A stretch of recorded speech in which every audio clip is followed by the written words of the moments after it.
हाय, hello, नमस्कार. मी मयुरी स्वागत करते तुमचं माझ्या यूट्यूब चॅनलवर.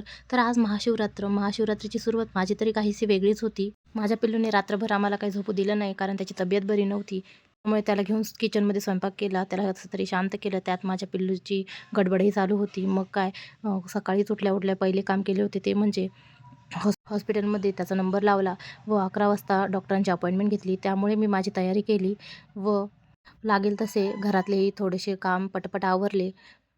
शेंगदाणे वगैरे भाजून ठेवले, मसाला काढून ठेवला. आम्ही काही जास्त तिखट खात नाही, त्यामुळे थोड्याच मिरच्या टाकल्या होत्या. मग निघाले मी त्याला दवाखान्यामध्ये घेऊन. पण जेव्हा आम्ही निघालो तेव्हा त्याने इतकं रडणं चालू केलं की तो कसाच थांबत नव्हता. कसं तरी त्याला थोडंसं शांत केलं. त्यात पण यांची गडबड की गाडी काढायची की थोडीशी धुवून काढतो म्हणून. मग काय ती गाडी थोडीशी धुतली आणि निघालो मग. गाडीत बसल्या-बसल्या थोडंसं शांत तो कसा तरी झाला. पण हे काही जास्त वेळ नव्हतं. तो परत रडणं चालू केलं. हॉस्पिटलमध्ये पोहोचलो. तेवढ्यात त्याने रडण्याचा परत ठेका चालू केला. यांच्याकडे दिले की तो कसा शांत राहत नव्हता. हॉस्पिटलमध्ये खूप गर्दी होती. डॉक्टरांनी चेकअप केलं. मग त्याच्यासाठी औषधे घेतली आणि निघालो. घरी आल्यानंतर पहिले काम केले, त्याला औषधं दिली व झोपी लावली. मग आम्ही खिचडी खाल्ली.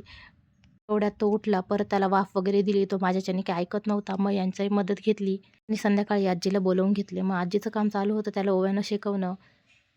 त्यात संडे असल्यामुळे भाजीपालाही आणणं गरजेचं होतं. मग संध्याकाळी भाजीपाला आणला.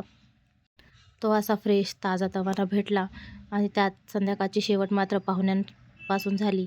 पाहुणे घरी आले होते. माझे मावशी, काका त्यांनाही जेवण वगैरे केलं, म्हणजे फराळ केलं उपवास असल्यामुळे. असा होता माझा बिझी दिवस. कसा वाटला? लाईक, शेअर, कमेंट करा नक्की.